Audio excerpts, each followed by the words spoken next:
Hey guys, welcome back to my channel. In this quick tutorial, I'll show you how to contact H&M customer service. Please make sure to watch this video to the very end so don't miss out on important information and to not make any mistakes. In saying that, let's dive in. Alright guys, on your PC, laptop or mobile device, open up any web browser and then in Google type in H&M customer service, if I can spell. And then where it says here, the first result, contact us, H&M customer service.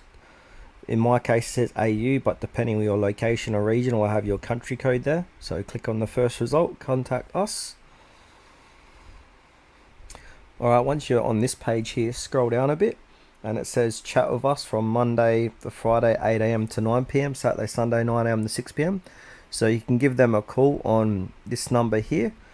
And also, if you want to contact them by email, if you don't really want to speak to them on the phone, just contact them via customerservice.au@hm.com. But like I said, it's the .au. I'm in Australia, so that's the country code here. So in your location, that might be slightly different.